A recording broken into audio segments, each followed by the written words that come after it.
Welcome to Watching Washington, your favorite public affairs program, brought to you by the Brian Lamb School of Communication at Purdue University. We're your hosts, Adeline Wheat and Chinwe Wakwe. Let's get right into the news. On Tuesday, U.S. Customs and Border Protection filed a proposal that will affect travelers eligible for the visa waiver program.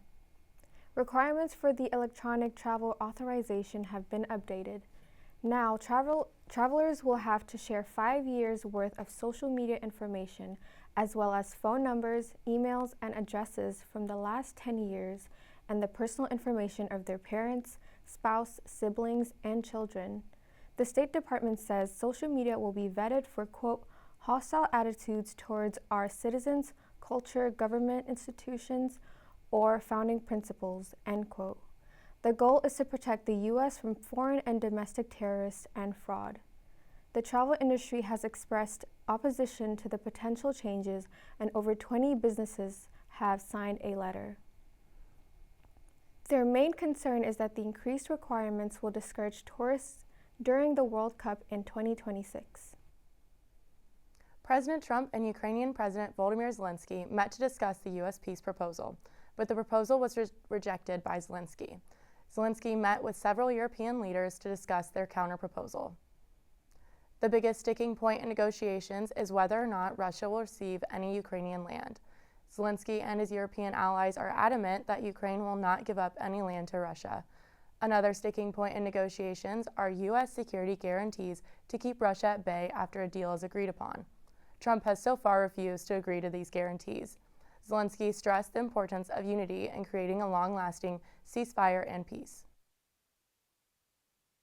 Things which are very important for today, I think unity between Europe and Ukraine, and also unity between Europe, Ukraine, and the United States. There are some things which we can't manage without Americans, things which we can't manage without Europe, and that's why we need to make some important decisions. With U.S. support of Ukraine decreasing, the European Union sees billions of Russia's now frozen assets in Europe to send to Ukraine as reparations owed to them by Russia. While negotiations continue, Russia continues to send missiles and drones to attack Ukraine. In their most recent attacks last weekend, Russia sent 704 of these weapons, which resulted in at least 5 deaths, according to the Ukrainian Emergency Services. With these attacks still ongoing, Trump is urging Ukraine to agree to a deal, saying that size will win generally. On Wednesday, Australia became the first country to formally ban users under the age of 16 from accessing major social media platforms. A survey found that 77% of Australians backed the under 16 social media ban, though there is still some resistance. The ban is expected to be closely monitored by global tech companies and policymakers around the world. It targets 10 major services, including YouTube, Instagram, TikTok, and X. Social media platforms are required to take steps to prevent underage access through age verification methods. Methods include facial estimation via selfies, uploaded IDs, and linked bank accounts. The policy means that millions of Australian children are expected to have lost access to their social media accounts. The impact of the policy can be even wider than only Australia. It will set a benchmark for other governments considering teen social media bans, including Denmark, Spain, and France. Last week, a University of Oklahoma teaching assistant, Mel Kurth, was placed on leave in relation to a failing grade on a Bible-based essay given to Samantha Fulnecke, a student. Students were asked to write a 650-word response to an academic study that examined whether conformity with gender norms was associated with popularity or bullying among middle school students. In an interview with KWTV, a local news source in Oklahoma, Fulnecke said she believes that she deserved a perfect score. "We have been getting these papers all semester, and I've written them all the same," she said, "and have gotten 100 on all of them up until this point." Fulnecke wrote that she was frustrated by the premises of the article because she doesn't believe that there are more than 2 genders based on her understanding of the Bible, according to a copy of her essay. Fulnecke's complaint to the administration went viral after the school's chapter of Turning Point USA, a conservative group founded by Charlie Kirk, posted about Fulnecke's experience on the social media site X. The school added that the failing grade that was given to Samantha Fulnecke would not affect the junior's academic standing. The investigation is still ongoing. Following this event, another teaching assistant at the university, Kelly Alvarez, encouraged students to miss her English composition class to attend a protest for Mel Kurth. But according to university officials, she did not extend the same offer to students who intended to miss the class that day to express a counter viewpoint. The professor for the class, after hearing of this, told students in class and by email that Kelly Alvarez's actions were inappropriate and wrong, and that the university classroom exists to teach students how to think, not what to think. Alvarez was replaced immediately for the remainder of the semester. Paramount is putting in its bid to acquire Warner Bros. Discovery for $108 billion after Netflix announced its plans to purchase the company for $72 billion. Warner Bros. Merging with Netflix or Paramount means that either company could own up to 30 to 40% of the U.S. streaming market, raising eyebrows from the Department of Justice and the Federal Trade Commission for a potential monopoly. President Donald Trump weighed in on the possible merger, saying that the companies already own a large market share and that it could, quote, be a problem, end quote. No final decision has been made by Warner Bros., but a response is expected soon. On Wednesday, in their last meeting of the year, the Federal Reserve cut interest rates by 0.25%. This was the third meeting in a row that the rate was cut, despite much dissent. While some Fed committee members see the cut as a way to strengthen the labor market, others believe it will elevate inflation. The Fed has to make its decision without official government data, as data collection was hindered during the government shutdown. Reactions to the cut are mixed. President Donald Trump said he thought the cut could have been doubled. At the same time, the Dow rose over 600 points after the meeting, and the cut is beneficial to borrowers. It is unclear what action the Fed will take in its next meeting in January. However, the term for Federal Reserve Chair Jerome Powell will be over in May. President Trump is expected to announce his replacement in early 2026. Up next, an overview of international conflicts and peace deals. Some national news about redistricting and National Guard deployment. Stay with us, more Watching Washington next. Imagine a world where Olympics and Paralympics are unified as one, and where all athletes at all levels have equal opportunities to play and perform at their full potential. Athletics has been such an influential and transformative aspect of my life. So to me, RISE is about ensuring that every person that has the desire to participate in sport has the opportunity to do so. This organization is about recognition. We believe in recognizing excellence where it is found, especially in Paralympic sports. RISE is about driving change in our community and beyond. We hope that through our events and initiatives, we can galvanize people for our cause and inspire them to create an ever-growing network to help achieve our mission. It's about connecting people of various backgrounds and who truly care about creating meaningful change together. We develop projects and hold events to bring people together at the interface of inclusivity, sports, and engineering. Our goal is to promote the equality of all sports and to improve sports performance and accessibility. Join us so that you can have a major contribution in creating meaningful change.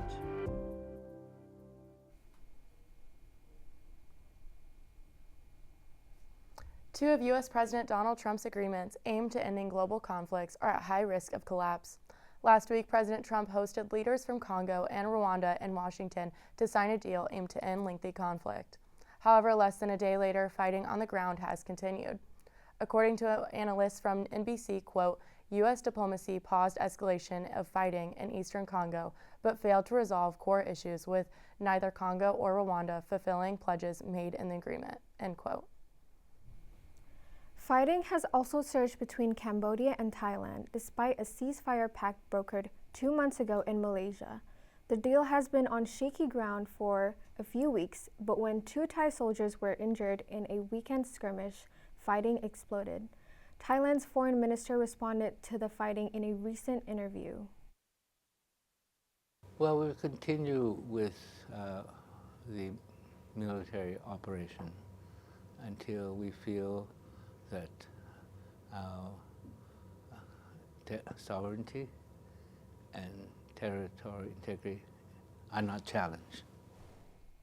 This has led to 5 days of fighting with dozens deceased and over 100,000 civilians fleeing. As fighting escalates on both fronts, all eyes will be on President Trump and the State Department's response. The National Guard will return to California's control after U.S. District Judge Charles Breyer ruled that the Trump administration's deployment of the Guard to Los Angeles was an overstep of presidential authority. Breyer found that the administration's exceeded its authority under the Insurrection Act, which limits when a president may federalize state National Guard units. The administration deployed roughly 4,000 National Guard troops to Los Angeles in June in response to protests against its immigration policies and raids. The development was carried out without California Governor Gavin Newsom's approval. If Breyer's hold expires on December 15th, control of the Guard would shift back to the state, and the deployment could end within days. The administration has indicated its plans to appeal the ruling. Meanwhile, on the opposite side of the country, the reverse situation is unfolding. 3 weeks ago, a federal appeal was filed seeking to end the National Guard's deployment in Washington, D.C., arguing that the president's action was illegal. U.S. District Court Judge Gia Cobb ruled that the president is limited in how he can federalize troops in an area controlled by Congress. She stayed her ruling for 21 days to give the administration time to appeal. Those 21 days have now passed, but the administration requested an extended pause, further delaying the ruling and maintaining the National Guard's presence in D.C.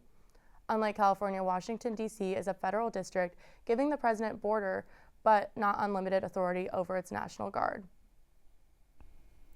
This past Thursday, the Indiana Senate voted on the plan to redraw the state's congressional map, the overall vote being 31-19 against a redrawn congressional map. This comes despite the pressure by President Donald Trump for a rare mid-cycle redistricting. Senate President Pro Tem Roderick Bray said in a statement following the vote, quote, Indiana Senate Republicans want to see a Republican majority in Congress at the midterms. The issue before us today was how to get there, and many of my caucus members don't think redrawing our congressional map mid-cycle is a guaranteed way for Indiana or our country to achieve that outcome. Indiana Governor Mike Braun said he was, quote, very disappointed in the vote's outcome. Other states where redistricting efforts have been initiated or passed included Utah, Ohio, New Hampshire, Missouri, and Illinois. Summer graduates discovered their ceremony will now be held in December at Mackey Arena due to renovations at Elliott Hall, which will be closed from June 2026 to January 2027. Students say the change was not clearly communicated, leaving many unaware. Albert Earth, a senior in aeronautical engineering, called it frustrating and said many students may not be able to return for the winter ceremony. Provost Patrick Wolf said other venues were considered, but Mackey Arena lacks air conditioning, making a summer ceremony impractical. The university has not issued a formal announcement regarding the changes. Tithi Bhattacharya was selected to receive the Modern Language Association's 2025 Aldo and Jean Scaglione Prize for South Asia Studies for her book Ghostly Past, Capitalist Presence, A Social History of Fear in Colonial Bengal, published in August 2024. But in a statement released Wednesday, she announced she would not accept the honor. Bhattacharya said the decision was not a critique of the prize committee or the value of the award, but a protest against what she describes as the MLA's institutional silence and its handling of internal efforts to vote on a resolution related to Israel's actions in Gaza. She criticized the association's leadership for blocking the delegate assembly from voting on a proposal calling for boycott, sanctions, and divestment. In her blog post, Bhattacharya said she hoped her decision would encourage broader discussion about the ethical responsibilities of professional academic organizations when addressing issues such as colonialism and state violence. She also referenced the themes of her book, saying that even against powerful historical forces, solidarity remains a crucial tool. The Modern Language Association has not publicly responded to her announcement. Our in-studio guest this week is Purdue professor Dr. Robert Browning. The full interview just ahead on Watching Washington. I mean, every year is different, but it hasn't changed that much. Our league is just ominous, and you better lace them up tight and be ready to play every night. If not, you're going to get beat.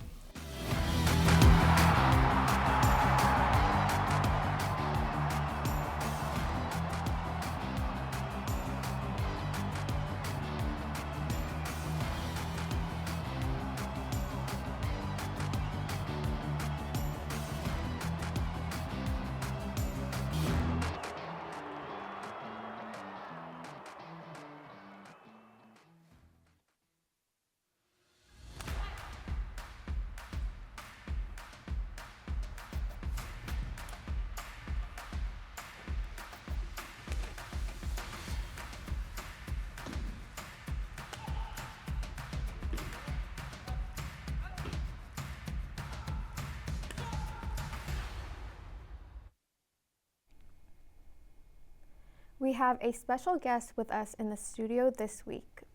Dr. Browning is an esteemed professor at Purdue University. Let's go now to Watching Washington's Adam Cox, who is standing by with this week's interview. Thank you very much. And that's right, I've got Dr. Robert X. Browning with me today to discuss the hot topic of redistricting around the nation. Thank you very much for being here, Dr. Browning. Good to be here. So, a first question that I have is, what are some factors at play when drawing a good district map? Well, good is a normative term in the eyes of politicians. Political scientists and remote analysts would say there's a concept of fairness, of partisan symmetry. Could each party win the district? Now, that's not adhered to very often because the districts are drawn by partisans, by politicians of one party or the other. So depending upon how partisan the state is and divided between the parties and what kind of compromise will determine that. Now, another concept that you'll hear talked about is called community of interest. Are the people in one community? So, for example, recently we've seen some controversy about the proposed maps in Indiana that would divide West Lafayette and Lafayette, even divide the campus of Purdue University. And people say, well, they're one community. They want for voters to be able to know who the representative is, to go together to appeal to a representative. You shouldn't divide up communities. Okay, so there's several factors at play, and it sounds like it's just wildly different based on where you're drawing the map and what fair really is even. That's right. The Supreme Court in 1964 issued a very important ruling that said one person, one vote. Before that time, and for example, Indiana, people don't realize, did not redraw districts from 34 to 64 because while people moved off the farms to the cities, the powers that had the rural districts didn't want to give that power up. And so districts remained the same. So the court said, no, you have to have districts of equal population. So that's the primary principle. The second principle that came in from the Voting Rights Act said you cannot dilute minority voting strength. You can't make it more difficult for minorities to elect a representative. Now that's being challenged right now this year in the Supreme Court, and if that would be challenged and it would be stricken, we would have a wild time again because that's a constraint.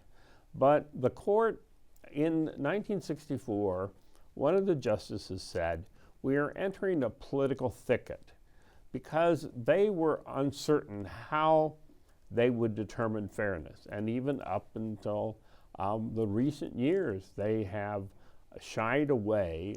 For a while, they opened the door a little bit and said, well, maybe we could determine if a political party was disadvantaged. But then as the court changed and some different justices came on and another case came up, they said, no, we're staying away from that. So equal populations, no dilution of minority voting strength, but political, anything goes. So that's really interesting because it sounds like what you've been saying is there is a long and rich history for deciding what redistricting really is and when it's fair and when it isn't, and I'm sure that was probably pretty hotly contested just as it is now. So as a young person, it seems like this is the first time this has ever happened. Well, remember the Constitution says there should be a census every 10 years. So that's required, and so they count people across the country, and that's called apportionment or reapportionment. And they determine then how many seats, congressional seats, each state has.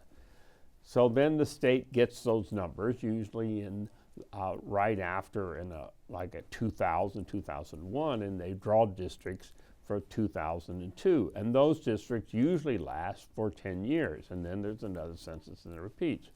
Now, once in a while, a politician says, well, the legislature in our state has changed. We now have a different party in charge, so let's redraw the districts. Not right after the census, but in midterm. And the courts said, well, there's nothing in the Constitution that prevents that. It's just been a habit to do it after the census. So that's happened a few times. And that's what's happening now is that the Congress, in the U.S. Congress, is so divided right now. Almost in the House, only 4 to 5 votes separate the Democrats and Republicans. So it's very hard for to get a majority and to govern, because if you have just a few splinters off, and there are factions within both parties that go a different way. So that's where we are right now, that the pressure to change the Congress is bringing pressure on the states to a redistrict midterm, as we call it. So the divisiveness of Congress is causing the states to want to redistrict to kind of get an edge in Congress? Correct. And there's another variable there, which is the President of the United States. Because currently, the U.S. House is controlled by the Republicans by about 4 votes. And the President Trump, in approaching the next election, and traditionally presidents lose seats in a midterm election. So the president's very aware of that, as is everybody else. There's also a lot of retirements right now. So there's a lot of things in flux. So the President Trump, pushed the states where he had Republicans in charge of the states. Remember, while we're talking about the U.S. Congress, the state legislatures have the power to redistrict. And we should also say that the focus is on the U.S. Congress right now. The states could also redistrict for their own representatives in the state House and the state Senate, and things of that sort. But right now, the focus is on the close majority in the U.S. House. And so President Trump appealed to Texas, which had a Republican control, is a larger state, so it has more seats, and they redrew the districts to favor more Republicans. And at first, it looked like it was being challenged on the dilution of minority votes, but the Supreme Court said no, it can proceed. So now, then California, which is controlled by the Democrats, said, well, we can counter that. And so it's interesting, in California, they had a commission that was, and that's one of the solutions that people point to. They often say the state of Iowa draws the best districts from the standpoint of fairness. Parties switch back and forth because they have an independent commission. They don't allow the politicians to draw it. But Governor Newsom in California said, well, let's forget the commission right now, and we'll do our own map. So he set aside the reform. California uses a proposition system that went to the voters, and they approved a new map. So California sort of counters Texas. And so then the president turned to other Republican states, including Indiana, which has a Republican governor, a Republican Senate, a Republican House, and tried to get them to redraw districts. And that's still happening in other states as well, when they're, as they're pressuring midterm to try to advantage the parties for the 2026 election. So would you say you think it is precedented for the president to pressure the states or ask the states to redraw their districts, or is that something that usually doesn't happen? Or no, it is unusual, very unusual. In the midterms, the president will campaign, will want to try to influence the voters. You know, President Truman called it the Do-Nothing Congress, and campaign. That's very common, to appear in the districts of vulnerable members. But in the Texas case years ago, it was a representative in Congress, Tom DeLay, who pushed the legislature in his state to redraw. And that came within a state. This is the first time we've really seen presidential pressure, even to the point of saying that if you don't go along with it, we will find opponents for you in the next election. That's pretty strong. The president, this week, and the governor this week was very strong on the members of their party, Republican Party, who didn't go along with his request to redistrict in Indiana. Are there concerns that you foresee with the president having that power? Like, what could this mean for the future? Well, President Trump is unprecedented in many ways. He's pushed the presidency in ways we haven't seen before. Now, we have had presidents who've tangled with the Congress. Now, the difference right now is the Congress is in the same party as the president. President Nixon pushed for many things in cutting spending, but he had opposition from the Democrats in the Congress. So Trump is doing new things.